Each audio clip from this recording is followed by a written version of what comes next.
அனைத்து தன்னார்வலர்களுக்கும் வணக்கம். இந்த வீடியோவில் நம்ம எதை பற்றி பார்க்க போகிறோம் அப்படின்னா, நமது இல்லம் தேடி கல்வி மையங்களில் பயிலும் மாணவர்களுக்கு பேஸ்லைன் சர்வே அப்படிங்கிற அடிப்படை ஆய்வை நம்ம என்ன பண்ணிகிட்ருக்குறோம் அப்படின்னா மேற்கொண்டுட்டு வருகிறோம். அப்படி நம்ம மாணவர்களுடைய பேஸ்லைன் சர்வேயை கம்ப்ளீட் செய்கிறப்ப ஒரு சில இடர்பாடுகள் வருது.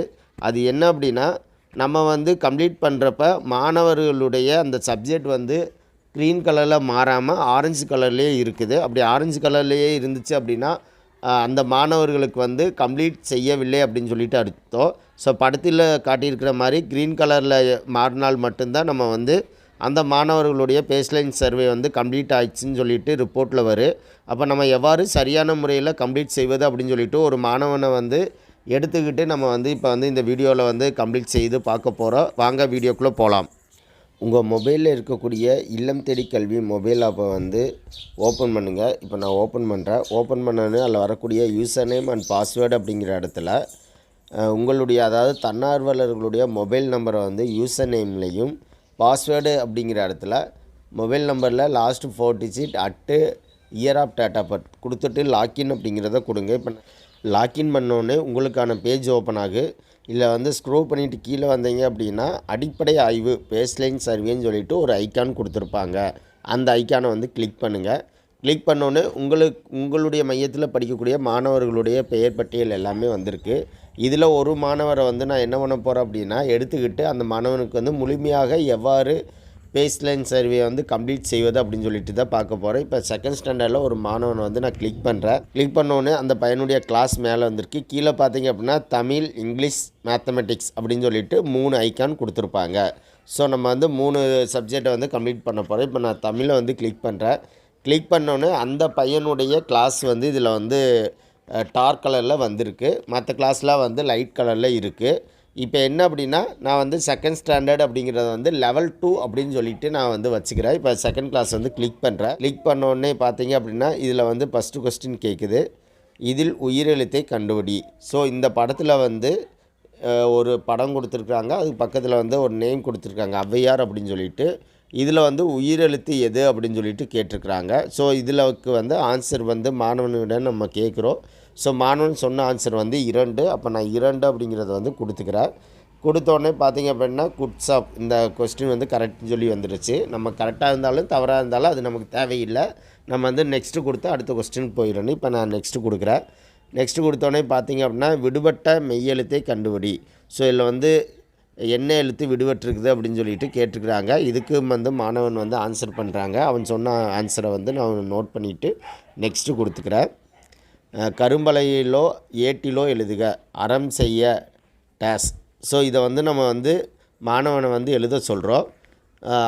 அந்த மாணவன் எழுதக்கூடிய நிலையை வச்சுக்கிட்டு நம்ம என்னென்னா இதுக்கு சிறப்பு, அருமை, முயற்சி செய் அப்படின்னு சொல்லிட்டு நம்ம சொல்ல போகிறோம். அதாவது சரியாக அந்த மாணவன் விடை எழுதுனாங்க அப்படின்னா சிறப்பு அப்படின்னு சொல்லிட்டு நம்ம குறிக்கணும். விடை தெரியவில்லை ஆனால் எழுத முடிந்தால் அருமை அப்படின்னு சொல்லிட்டு குறிக்கணும். விடை தெரிந்து எழுத முடியவில்லை என்றால் முயற்சி செய் அப்படின்னு சொல்லிட்டு குறிக்கணும். இப்போ மாணவன் எழுதுனதை வச்சுட்டு நான் 1 அப்படிங்கிறத குறிக்கிறேன். ஸோ குறிச்சிட்டு வியூ ஸ்கோர்னு பார்க்குறேன். பார்த்தோன்னே பார்த்தீங்கன்னா 3/3ன்னு வந்துருச்சு. அப்போ அந்த மாணவன் 3 இதை கம்ப்ளீட் பண்ணிட்டியா, அப்போ 3 மார்க்கும் கரெக்டாகிடுச்சு. இப்போ பார்த்திங்க அப்படின்னா இது க்ரீன் கலரில் மாறிடுச்சு. இப்போ நான் பேக் வந்துடுறேன். பேக் வந்தோடனே பார்த்திங்க அப்படின்னா இந்த தமிழ் இப்போ நம்ம முடித்தது திரும்ப ஆரஞ்சு கலர்லேயே இருக்குது, க்ரீன் கலரில் மாறல. அப்போ நம்ம என்ன பண்ணணும் அப்படின்னா திரும்ப கிளிக் பண்ணுங்கள். கிளிக் பண்ணோன்னே அடுத்த லெவல் அதாவது அடுத்த கிளாஸை நம்ம என்ன பண்ணணும்னா கிளிக் பண்ணணும். கிளிக் பண்ணிவிட்டு இதில் இருக்கக்கூடிய கொஸ்டின்ஸ்க்கெலாம் நம்ம ஆன்சர் பண்ணணும். கரும்பு வயலில் விளையும் உடலுக்கு நல்லது. ஸோ இதை மாணவன் எவ்வாறு படிக்கிறா அப்படின்னு சொல்லிட்டு நம்ம இதை காட்டி படிக்க சொல்கிறோம். ஸோ அவள் படித்ததை வச்சுட்டு இந்த 4 கேட்டகரியில் நான் மார்க்கு போடுறேன். நெக்ஸ்ட்டு கொடுக்குறேன். படத்தை உற்று நோக்கி சொல்லை கண்டுபிடி. ஸோ இந்த இதில் இந்த படத்தில் ஒரு சொல் ஒன்று கொடுத்துருக்குறாங்க. அதை என்ன அப்படின்னா கண்டுபிடிக்கணும். மாணவனை கண்டுபிடிக்க சொல்கிறோம். அதை வச்சுக்கிட்டு ஆன்சர் பண்ண என்ன ஆன்சர் பண்ணுறேன்னா அதை நான் கிளிக் பண்ணிவிட்டு நெக்ஸ்ட்டு கொடுத்துக்கிறேன்.